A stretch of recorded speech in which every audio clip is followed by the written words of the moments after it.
Novamente iniciamos o estudo do livro Consciência Espírita, hoje abordando a terceira parte do capítulo 6, o sentido do trabalho do bem em nossas vidas. Vamos aqui fazer a nossa introdução comentando a passagem de uma mensagem do Espírito Emmanuel, essa extraída do livro Cartas Universais e Apocalipse, o Evangelho comentado por Emmanuel, primeira carta a Pedro, capítulo 2, versículo 5. Cada homem é uma casa espiritual que deve estar por deliberação e esforço do morador, em contínua modificação para melhor. O discípulo sincero é o trabalhador devotado que atinge a luz do Senhor, não em benefício de Jesus, mas, sobretudo, em favor de si mesmo. Então vamos fazer aqui algumas observações dessa mensagem de Emmanuel para prepararmos ao estudo dessa noite. É claro que o teor básico das mensagens de Emmanuel é dirigido sobretudo para nós, espíritas. Por isso ele começa dizendo: cada homem é uma casa espiritual que deve estar por deliberação e esforço do morador em contínua modificação para melhor. Essa observação de Emmanuel se ajusta perfeitamente no que o apóstolo Paulo, em suas cartas, já havia colocado, de que o verdadeiro santuário, o verdadeiro templo do Senhor está no coração do homem. Mas aqui Emmanuel, destacando casa espiritual que deve estar em deliberação e esforço contínuo, ele se refere ao aspecto de que, normalmente, na própria manutenção diária do lar onde residimos, há necessidades de ajustes, de limpezas, de renovações diárias, de trabalho incessante. Ora, muito mais quando diz respeito às questões espirituais da nossa vida. A doutrina espírita, diferente de qualquer outra denominação cristã, destaca de uma forma veemente a necessidade do esforço de melhoraria íntima, de trabalho íntimo, de burilamento interno, de aperfeiçoamento constante. E por isso ele continua: o discípulo sincero é o trabalhador devotado que atinge a luz do Senhor, não em benefício de Jesus, mas sobretudo em favor de si mesmo. Aqui ele nos chama a consciência de que esse esforço de renovação íntima, de despertamento espiritual em nós, deve estar bem conscientizado de que é em favor de nós mesmos. As orientações, as diretrizes que o Evangelho do Cristo nos aponta, elas objetivam, sobretudo, a felicidade e a plenitude nossa.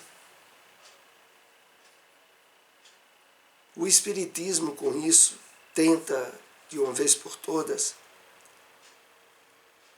dar as diretrizes para que o seu seguidor não tenha um comportamento hipócrita de querer aparentar o que ele não é, como se isso indiretamente pudesse agradar o Senhor. Na verdade, nós sabemos que todo o esforço de trabalho íntimo, de renovação da nossa casa espiritual, tem como beneficiado primeiro a nós mesmos.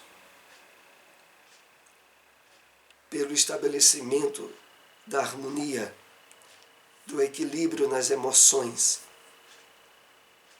na vivência dos ensinamentos do Cristo. Então, com isso, nós iremos dar início à terceira parte do nosso estudo do capítulo Sentido do Trabalho do Bem em Nossas Vidas. Como estamos observando, esse estudo está se desdobrando em vários encontros. É por uma razão muito lógica.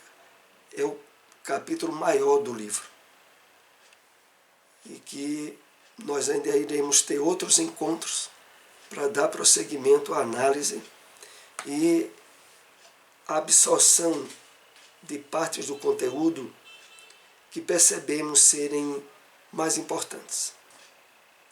Esse capítulo ele começa analisando a parábola do Senhor da Vinha. E depois nós abordamos a parábola dos dois irmãos, mais conhecida como a parábola do filho pródigo. E é nela que nós ainda estaremos analisando alguns tópicos do capítulo hoje. E desejava encher seu estômago com as bolotas que os porcos comiam, e ninguém lhe dava nada. Jesus, nesse versículo, demonstra a imensa carência a que chegaremos se usarmos mal o livre-arbítrio.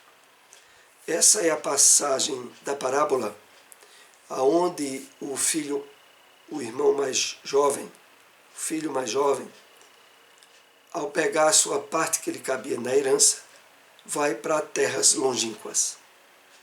E lá gasta todo o dinheiro, todos os bens que tinha levado, e passa a trabalhar junto a porcos, objetivando pelo menos a manutenção da sua alimentação diária. Mas a parábola chega ao ponto de detalhar de que nem isso ele tinha direito. Ele ficava desejando encher o estômago, as bolotas, os restos de comida dos porcos. Lembramos aqui que, para a tradição judaica, porco era um animal imundo, que pelas diretrizes nas leis de Moisés não podia servir de alimento para o povo de Israel. E aqui, aquele filho de Israel que sai a aventurar-se em terras longínquas, chega ao ponto máximo de ter que se alimentar dos restos justamente da comida do animal que para eles era considerado imundo, para mostrar até que ponto o homem pode chegar quando ele se afasta das leis divinas e usa mal o seu livre-arbítrio. Até onde vai o desequilíbrio humano na tentativa de ser feliz afastado da vivência das leis divinas. Prossigamos. Qual é a fome que ninguém pode nos saciar? É a fome espiritual, a fome de auto-amor, a carência interior. Não é possível supri-la de fora para dentro. Enquanto nós não resolvermos essa fome espiritual que o Evangelho do Cristo se propõe e pode de fato resolver plenamente, nós sempre estaremos nos iludindo na busca de situações e de coisas fora de nós, como se elas pudessem nos dar felicidade ou plenitude. Mas como o texto aqui diz, não é possível suprir essa fome espiritual com aquilo que vem de fora de nós. Tem que ser resolvido no nosso íntimo, no nosso espírito. Todas as vezes que nos afastarmos da essência divina que somos e da comunhão com Deus, indo para terras longínquas, descumprindo as leis divinas, entraremos em uma carência muito intensa. Então, essa expressão indo para terras longínquas significa tentar viver afastado das leis divinas e usando a liberdade, o livre-arbítrio, de forma egoísta e desequilibrada. E toda vez que isso ocorre, nós entramos em uma carência muito grande. Justamente porque a essência da nossa natureza é espiritual. Para que de fato nos sintamos supridos, equilibrados, satisfeitos, é preciso cuidar zelosamente do alimento, dos valores espirituais para o nosso espírito. Poderíamos chamar essa atitude do filho mais novo de doença existencial, causada pela pior enfermidade que um ser espiritual pode cultuar, a que o leva ao egoísmo e ao orgulho, geradores do egocentrismo. O egocentrismo onde a pessoa é voltada de forma desequilibrada para si mesma. É aí onde está a grande enfermidade espiritual da humanidade. Inclusive nesse período agora que estamos passando da provação coletiva do coronavírus. Sabe-se do grande aumento das enfermidades de ordem emocional. A ansiedade, a depressão, a síndrome do pânico, dentre outras. E por trás de toda essa intensificação dessas doenças está a criatura humana distanciada das leis divinas e pensando muito em si mesma e nas suas carências, no seu sofrimento interno, e com isso abre campo ainda maior para as doenças de fundo emocional. É lógico que,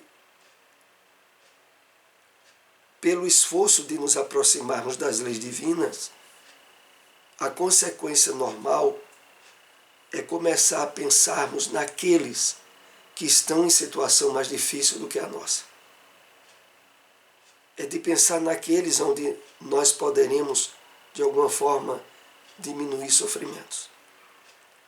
Essa atitude de nos voltarmos a atenção para o outro quebra esse eixo egocêntrico e abre as possibilidades de equilíbrio emocional e espiritual. A grande questão é que, envolvido pelo materialismo, pelo imediatismo, sob a influência da mídia em geral, o ser humano volta-se muito para si. Ele quer suas necessidades atendidas. Ele quer seus problemas resolvidos. E não faz o esforço de minorar a situação dos outros. Esse é o grande problema do egocentrismo. Porque ao agir deste modo, aí surgem os grandes desequilíbrios emocionais. Principalmente num período como esse de pandemia. reflitamos um pouco mais sobre a doença existencial. Quando o filho mais novo saiu da casa do pai, nem perguntou para o pai se ele iria sentir a sua falta. É assim que normalmente as pessoas egocêntricas agem. Quando elas têm um problema, alguma dificuldade, elas só pensam nelas. Elas não pensam no outro. E isso acaba intensificando e complicando mais ainda os problemas que têm. Aqui é feito um paralelo com isso, com a situação do filho mais novo quando saiu da casa do pai. Só queria saber de si. Ele queria a parte que lhe cabia na herança para gozar a vida, entre aspas, nas terras longínquas. Preocupação nenhuma com ninguém, só com ele.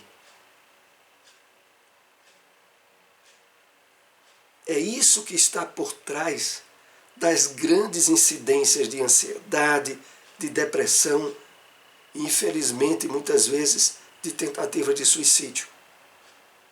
Onde a pessoa só pensa no problema dela, não pensa nas consequências que vai acarretar a outros. Quer saber só de si. Esse é o chamado péssimo uso do livre-arbítrio, onde o egoísmo e o orgulho se intensificam, que a pessoa passa a ter as atitudes as mais desequilibradas possível. Essa atitude retrata profundamente egoístico e egocêntrico, promovido por aquelas pessoas que buscam os gozos materiais egoisticamente, achando orgulhosamente que são privilegiados pela vida. Então, quando a situação é para divertir-se e aproveitar a vida, entre aspas, as pessoas que estão envolvidas com esse egocentrismo, elas acham que são melhores do que as demais pessoas, que têm mais direitos, que para elas cabem usufruir melhor a vida, dando vazão aos instintos e necessidades materiais exageradas. E não há abertura à sensibilidade para a atenção com o outro, mas é tudo com ela mesma. O universo é regido pela lei de amor, justiça e caridade, conforme já estudamos. Quando nos distanciamos dessa lei, entramos em carência. É esse o grande erro que cometemos. Partimos para terras longínquas e ficamos deslocados de nosso eixo amoroso.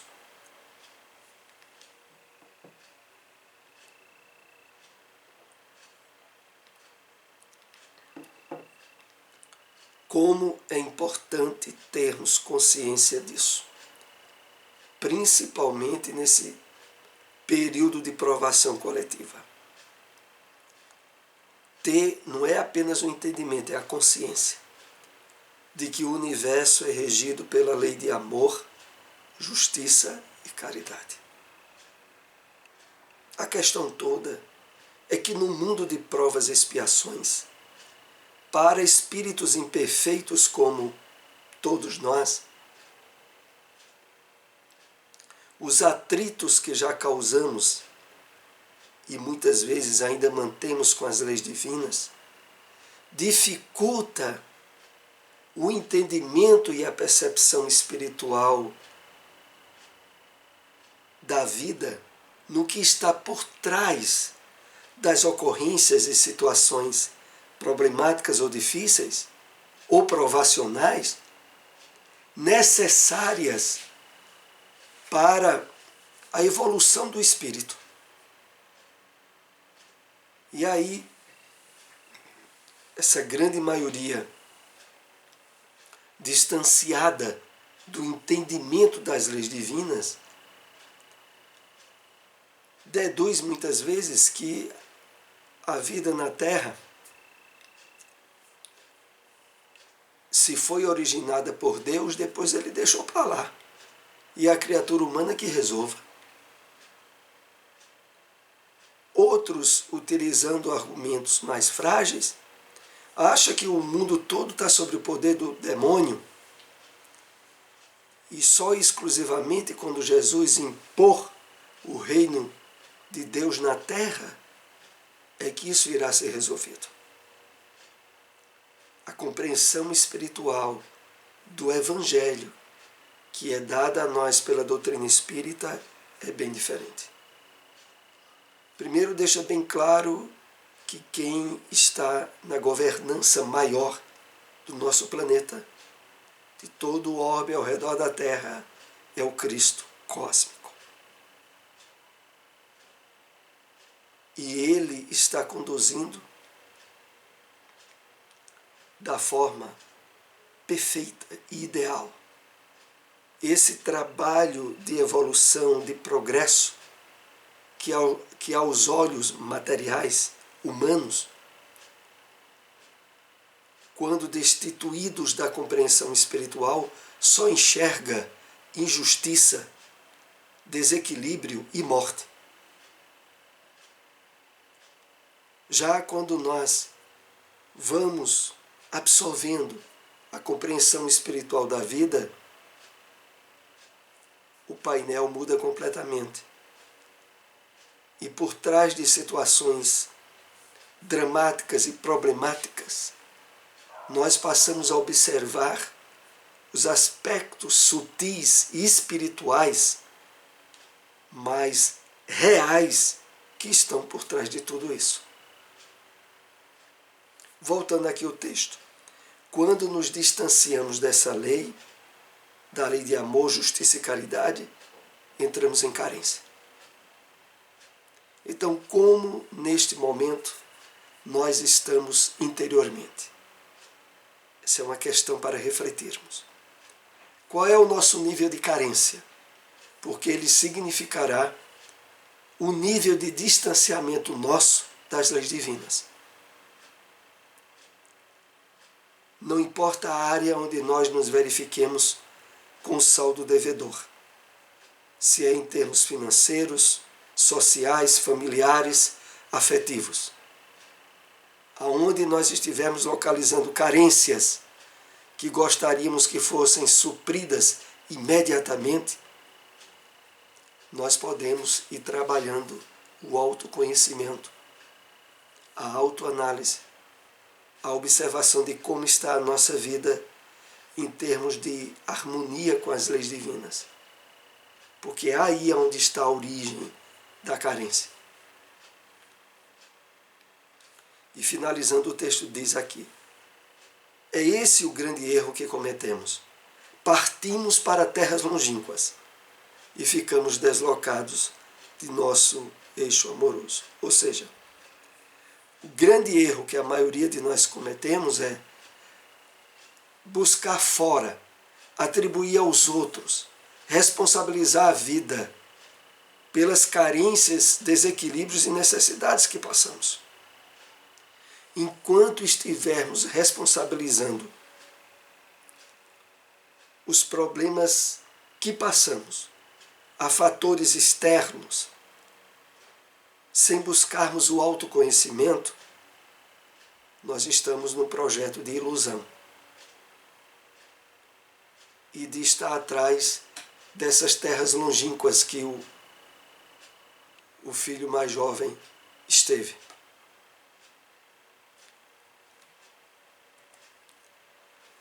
Não fomos criados para ficar longe da casa do Pai. É dessa forma que acontece a gênese profunda das doenças físicas e mentais, pelo distanciamento da nossa espiritualidade. comunhão com a nossa essência divina. E esse período de transição planetária, de provações coletivas, é colocado e está aí como instrumento para forçar-nos mesmo, buscarmos a compreensão espiritual da vida e dos objetivos da nossa encarnação. Não é possível que, frente tantos problemas e situações conflitivas em que estamos vivenciando nesse período, fiquemos protelando essa busca de espiritualidade em nós, de despertamento de consciência, que estamos tendo principalmente agora. Então, por trás de todas as complicações e doenças físicas e mentais, a causa é o distanciamento espiritual nosso das leis divinas, de nós mesmos, nos enganando com projeções, com terras longínquas, que nunca irão corresponder às expectativas de felicidade que tenhamos. E caindo em si, Jesus se refere aqui a um momento que acontecerá na vida de todos nós. O despertar consciencial. O instante em que tomamos consciência das nossas atitudes equivocadas. Então, na parábola, tem a parte aonde o filho mais jovem, caindo em si, refletindo sobre a situação da vida em que ele estava, resolve retornar à casa do pai. Então esse ponto é assinalado aqui como sendo o início do despertamento consciencial dele. E para nós, o instante que tomamos consciência de nossas atitudes equivocadas. Se, por exemplo, agora,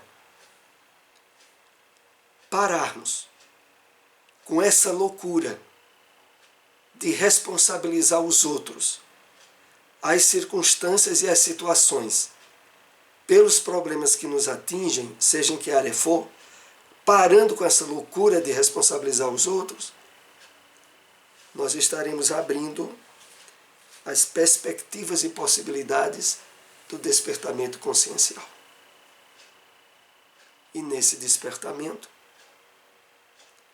o início dos caminhos para o auto-amor, a autoestima, o despertamento do eu profundo. Qual o objetivo da carência que nos gera dor e sofrimento? Muitos pensam que representam punição que Deus envia, mas não é isso que Jesus nos ensina com essa parábola. Pois vemos que o Pai recebe de braços abertos o Filho que retorna. Aqui é feito menção nessa parábola a esse significado ao mesmo tempo simbólico e verdadeiro. O Pai, muito longe disso, desejava estar dando algum castigo ao filho. O filho é que estava colhendo as consequências dos desatinos que ele estava fazendo. Mas tão logo ele resolveu voltar, o pai estava de braços abertos para acolhê-lo.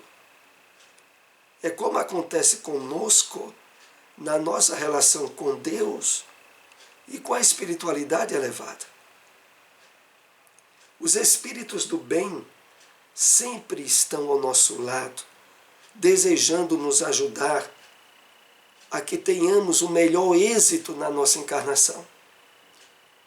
A questão é nós nos voltarmos para eles, nos abrirmos para os objetivos elevados da vida, no qual os espíritos benfeitores trabalham.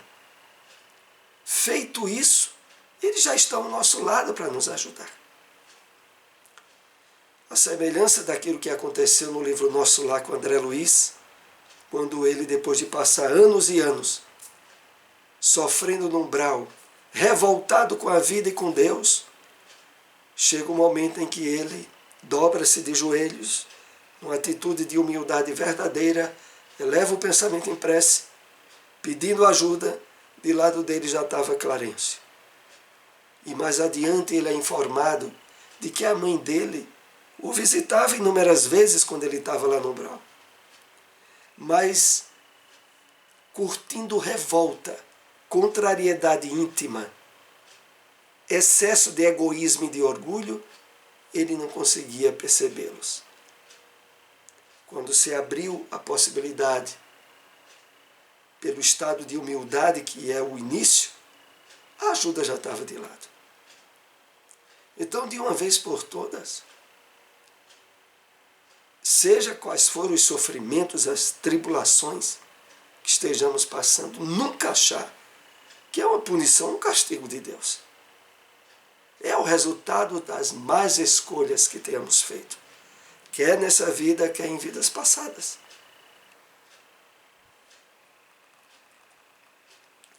Deus criou leis das quais não podemos fugir. A lei maior é a de amor, justiça e caridade. Quando dela nos afastamos egoisticamente, indo gozar a vida em terras longínquas, o desamor nos convida à reeducação pela dor. Então, entendamos bem isso. A lei maior, predominante no universo inteiro, criada por Deus, é a lei de amor, justiça e caridade. O problema todo é quando nós nos afastamos dela. Porque aí nós passamos a gerar uma série de consequências dolorosas que vão servir de alerta, de advertência ao mau caminho que tenhamos escolhido. Nunca um castigo ou uma punição divina. Por isso, a dor auxilia o ser a cair em si. O seu objetivo é que cada um tome consciência de que não é vivendo dissolutamente e tampouco sofrendo as consequências dessa vida desregrada que irá evoluir. Então aqui é preciso um ponto de reflexão importante. Não é pela dor que nós evoluímos, não. Nós evoluímos é pelo amor. A dor vem apenas como sinalização de que algo foi mal feito. De que em que pontos nós nos afastamos das leis divinas. Para a partir dessa dor percebermos o erro e retornemos ao caminho de harmonia com as leis divinas. E aqui o texto diz: não é vivendo dissolutamente e tampouco sofrendo as consequências. Porque quando se sofre as consequências, apenas está se reequilibrando o que nós desequilibramos antes. Para ir para frente e evoluir, aí tem que ser em harmonia com a lei de amor, justiça e caridade.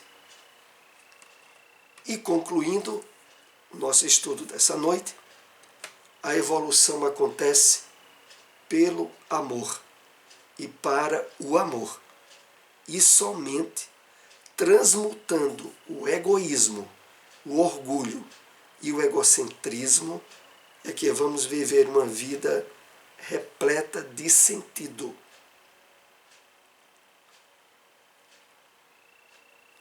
Então aqui fica muito bem claro para o nosso entendimento. O caminho da evolução é o caminho do amor, que aliás tem por alicerce e base maior, a lei de amor, justiça e caridade. E para que isso se dê, nós precisaremos transmutar egoísmo, orgulho e egocentrismo. Transmutar como? Canalizando todas as experiências, todas as energias que já gastamos em conflitos com as leis divinas, essas energias agora serem usadas para o bem, para o equilíbrio, para a paz. E por isso mesmo diz aqui no final, é que vamos viver uma vida repleta de sentido. Vejam bem, distante disso, como a grande maioria da humanidade está, o que existe é uma vida sem sentido para a maioria das pessoas. O que tem levado essa grande massa de criaturas humanas aos abismos da ansiedade, da depressão, do suicídio, é a percepção da vida sem sentido. É achar que a vida começa no berço e termina no túmulo. E de que o que ocorre ao longo desses dois espaços é um jogo de sorte e de azar, aonde não existe interferência divina nenhuma e que todos estariam ao Deus dará. Mas agora, com a bênção da revelação espírita, nós sabemos, não só pelo conhecimento, mas pela dedução, pelo raciocínio, de que não é assim. De que por trás de tudo que existe de conflitos, de desagregações, de provações no mundo em que nós estamos, por trás de tudo isso existe um mundo causal, o mundo espiritual. As experiências do passado nosso, e de que na medida em que vamos aprofundando o conhecimento da doutrina espírita, mais amplo vai sendo o verdadeiro sentido da vida. Temos recomendado muito a busca do estudo, da leitura, das obras espíritas. Inclusive, eu quero lembrar que no Instagram, a Fraternidade Bezerra de Menezes tem colocado muitas obras espíritas, todas com abatimentos promocionais. A grande maioria com abatimento de 20% sobre o preço da editora, justamente para estarmos estimulando mais, durante esse período de pandemia, a busca da leitura, do entendimento, da compreensão do mundo espiritual. E para isso, a doutrina mais rica de conteúdo e de obras é a doutrina espírita. Então aqui finalizamos esse estudo de hoje. Esse tema continuará no próximo encontro. Lembramos que o vídeo depois estará disponibilizado no nosso canal no YouTube. Aqueles que puderem compartilhar essa mensagem, agradecemos. Até o próximo estudo.